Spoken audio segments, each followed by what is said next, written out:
वैदिक पर्सपेक्टिव के इस YouTube चैनल को सब्सक्राइब करें, वीडियो को लाइक व शेयर करें।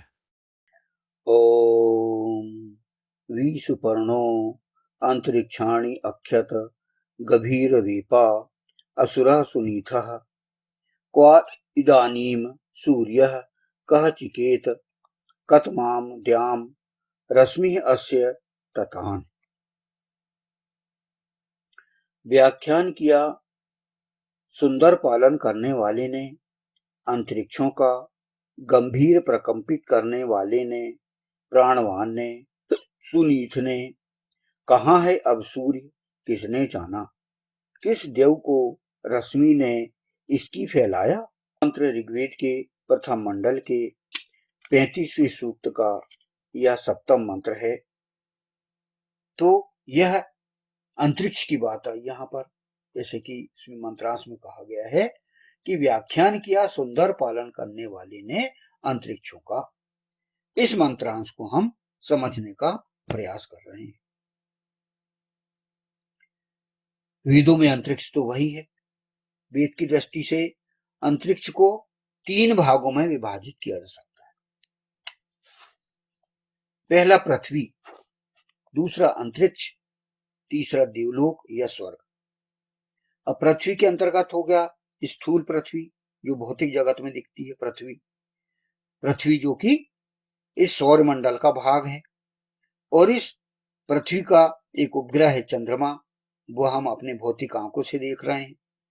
और सौर मंडल है पूरा, जिसमें नवग्रह हैं, इनको हम देखने का प्रयास करते हैं, देखते हैं, और यह भौतिक रूप से हमारे सामने है। फिर अंतरिक्ष, अंतरिक्ष क्या है? मध्य क्षेत्र है, जिसमें ऊर्जा है, प्राण है, मन का क्षेत्र है, हमारे अंदर का है। हमने जो है अपने अंतरिक्ष को 3 भागों में जैसे कहा गया है कि बांटा है। तो पृथ्वी को तो हम जानते हैं स्थूल रूप से। दूसरा हमारे अंदर का भी अंतरिक्ष है, जिसमें हमारी ऊर्जा है, हमारी शक्ति है, हमारा प्राण है, हमारा जो है जीवन है, मन का क्षेत्र है, हमारे आत्मा है। तो ये हो गया हमारे मध्य का क्षेत्र। फिर है द्युलोक, तीसरा द्युलोक, जो कि स्वर्ग के रूप में, इसमें है प्रकाश, चेतना और दिव्यता का क्षेत्र है। दिव्य शक्तियां होती हैं यहां पर। तो यहां अंतरिक्ष केवल आसमान नहीं है, बल्कि मन, प्राण और विचारों का सूक्ष्म क्षेत्र है, जहां पर संकल्प हैं, भाव हैं, ऊर्जा इसका यह कार्य करती है। यानी संकल्प के रूप में, भाव के रूप में और ऊर्जा ये कार्य करती हैं हमारे अंदर। और मनुष्य के भीतर भी 3 स्तर होते हैं। पहला ध्यान, दूसरा प्राणायाम, तीसरा स्वाध्याय, चौथा सत्कर्म, संयम आदि। ये सब जो है हमारे शरीर के अंदर हम अंतरिक्ष को समझने का प्रयास करते हैं, हमारे अंदर की खोज हम करते हैं।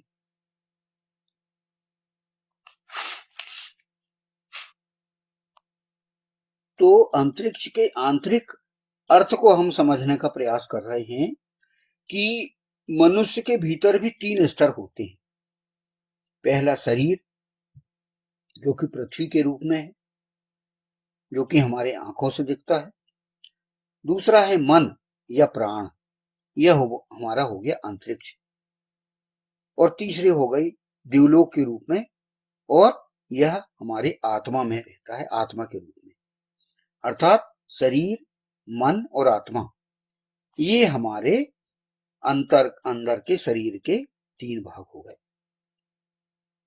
अब इसे जानने का तरीका क्या है?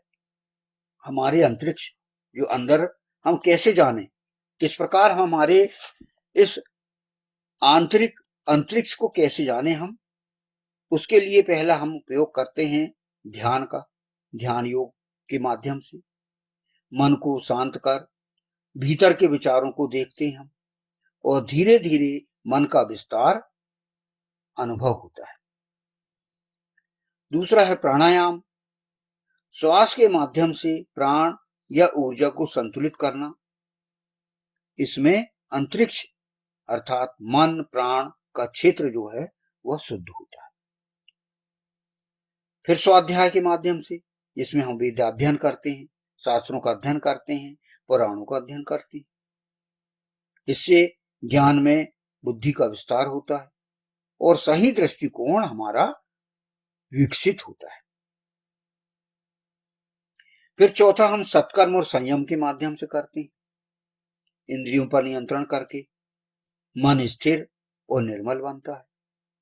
तो ये हम इस अंतरिक्ष के विषय में हम जानने का प्रयास करते हैं इसके माध्यम से। अब हम इस अंतरिक्ष का विस्तार कैसे करें? अंतरिक्ष का विस्तार का मतलब क्या है? अपने मन और चेतना को व्यापक बनाना। अंतरिक्ष का विस्तार अपने मन और अपनी चेतना को बढ़ाना, व्यापक करना। इसके क्या उपाय हैं? इसके उपाय हैं, पहला कि हम पहले संकीर्णता छोड़ें, संकीर्ण विचार छोड़ें, मैं से हम की ओर बढ़ें। यानी हमारे मन में जो मैं होता है, मैं स्वयं, आई एम, तो उसको हम की ओर बढ़ें, मैं से हम की ओर बढ़ें। यह जो है संकीर्ण सोच छोड़ने का तरीका होता है, विस्तार करें। फिर सत्य और धर्म को अपनाएं, इससे हमारा मन शुद्ध होगा। तीसरा है सकारात्मक चिंतन करें, हम विचारों का आकाश साफ होगा, इससे हमारे विचार क्लियर होंगे। सकारात्मक चिंतन से हमारे विचार क्लियर होंगे, आकाश की तरह। जैसे आकाश साफ होता है वैसे ही हमारे विचार साफ होंगे सकारात्मक विचारों के माध्यम से। चौथा है ध्यान और योग, इससे हमें आंतरिक शांति मिलती है और हमारा जो है विस्तार होता है, हमारा हृदय विशाल होता है, हमारा मन विशाल होता है, हमारे विचार विशाल होते हैं। तो ये जो हमने अभी इसका गहरा भाव समझा, इसलिए वेद में कहा गया है कि जिसका मन व्यापक है वही सच्चा विशाल है।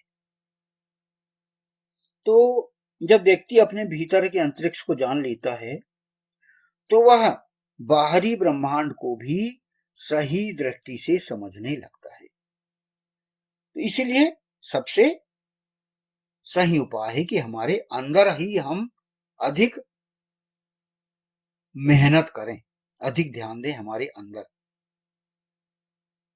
तो सरल निष्कर्ष में हम क्या पहुंचे हम कि अंतरिक्ष केवल बाहरी आकाश नहीं बल्कि मन और प्राण का क्षेत्र है। इसे ध्यान, ज्ञान और संयम से जाना जा सकता है। इसका विस्तार विचारों और चेतना के विस्तार से होता है। तो यह हो गया हमारे अंतरिक्ष के विषय में जानकारी। यही जानकारी विष्णु परम पुरुष हम मानवों को देता है, नर नारी और सभी को, मानवों को, दानवों को और जितने भी उसकी जो प्रजा है विष्णु परम पुरुष की, यानी हम लोग सभी, वह व्याख्यान करता है विष्णु परम पुरुष। अन्य तरीके से वह हमको समझाने के प्रयास करता है। तो ये वही कहा गया कि व्याख्यान किया सुंदर पालन करने वाले ने अंतरिक्षों का। यहां पर हमने इन 2 फुटनोटों को हमने समझने का प्रयास किया। तो अब ये 2 फुटनोटों के समझने के पश्चात हम अगले फुटनोट में चलें। गंभीर प्रकंपित करने वाले ने, मंत्रांश है गंभीर विपाहा, अर्थात इसको हम मंत्रांश को समझने का प्रयास करें। व्याख्यान किया गंभीर प्रकंपित करने वाले ने। इसके पूर्व हमने पहले क्या समझा था कि व्याख्यान किया सुंदर पालन करने वाले ने।